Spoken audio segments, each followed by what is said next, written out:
Hello, Jay's Hoop Room in the building here talking about the Toronto Raptors versus the Chicago Bulls on November 6th of 2022, where we came out with a victory 113 to 104 on a Sunday evening tonight.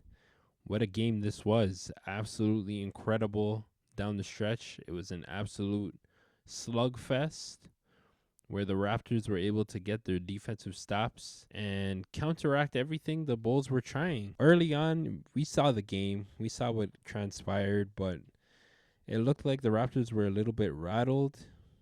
You know, they allowed some key threes by the Bulls that brought them an early lead.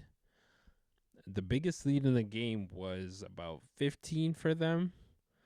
I'm checking the box score right now. Biggest lead in the game was 13 for the Bulls. And that all transpired within the first quarter. The first 8 to 9 minutes of the game, they got out to a big lead. And the Raptors just were clawing back. Defensively, you got to give all the credit in the world to Christian Koloko with what he was doing.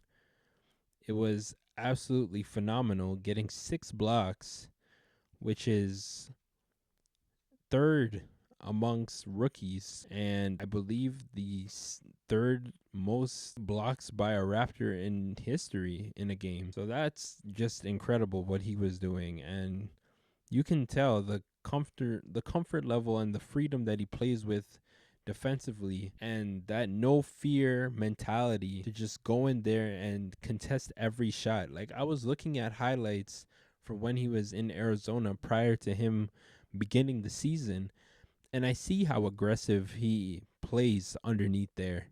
I see how tenacious he is, and I see how he plays with that grit, and it's everything that we were looking for in a center that we just didn't have last year. I mean, no diss to Precious Achua or anything, but he just didn't have that same ferocity, and that's probably because he's a little bit shorter. Like, Precious is more athletic than Christian Koloko is, and he's definitely capable of becoming that rim protector that we know he can be on some nights, if not like a rebounder, because there was a game where he had 22 rebounds against Miami. I'd say Precious is more of a rebounder. He's not much of a rim protector. I should clarify, but just the way Koloko was playing, it really did symbolize a lot of what we were looking for this offseason. And you gotta give credit where credit is due in that sense, where Masai Ujiri did snag a hidden gem. So we'll see what happens moving forward, and tomorrow especially, with Vucevic acting up the way he did early on, and then Dragic and who else was there? Ayo hit some crucial threes, and then Patrick Williams had a terrific game.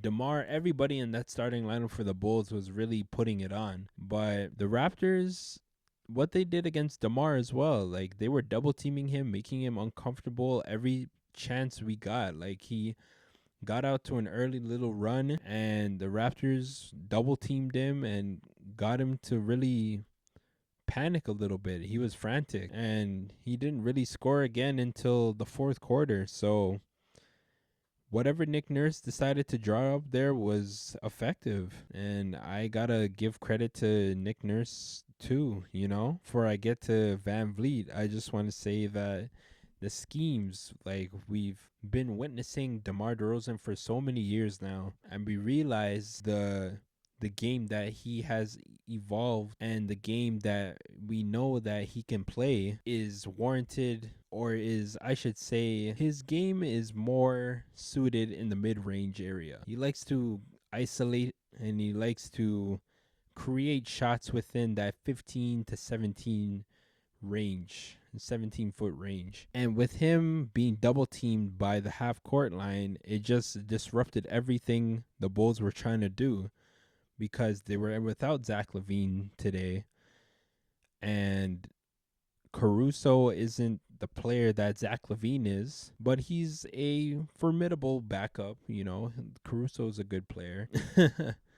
I mean, Caruso had 11 rebounds, 11 rebounds, but only 4 points. Still, I know what Caruso's capable of doing, but he didn't have the greatest game offensively. So that's what I'm trying to say most off. But yeah, like everything that was trying to occur within the game just did not happen for the Bulls after DeMar was getting double teamed.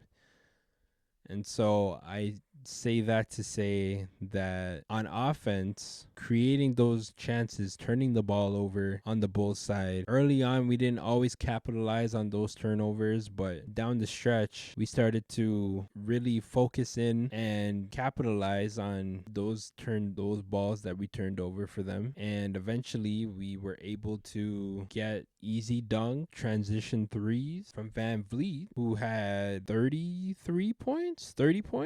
Yes, 30 points and 11 assists, which was absolutely tremendous in his return to the lineup. 3-game absence. 9 of 22 shooting, but it was some quality shots he was taking. Against Caruso, you saw a lot of isolation play. Against IU, Desumu, the same thing. You saw a lot of open shots from Vanvleet. There were quality shots he took today. And you know he would have really, if he made at least 3 or 4 more of those shots, it would have been a done deal earlier on. But the Bulls managed to stay in the game for a while. And yeah, the Raptors just absolutely annihilated them down the stretch. Scotty Barnes had a tremendous game. 19 and 10 and 4 assists. You look at the box score still, OG 22, 6 and 3. Gary Trent had a few solid plays. He only had 12 points, but that dunk in the half court was huge.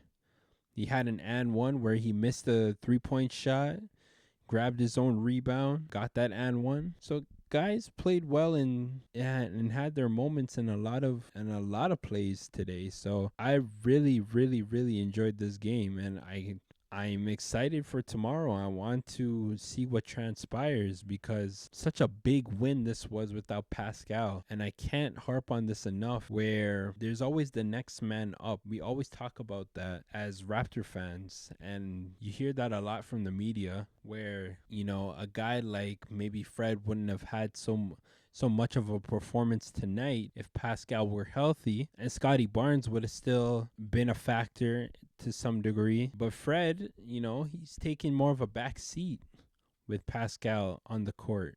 And, you know, to say that the Raptors should trade Fred for, you know, just anybody would be foolish. So, you know, we got to appreciate and realize the value in these guys as they're here. You know, these guys at their peak are all-star quality players, and they showed that tonight. So with that being said, I'm gonna head out. I hope you guys enjoyed this video. Like, share, subscribe, do all that good stuff. Jay's Hoop Room is out, and go Raptors, man. Go Raptors. Let's get it.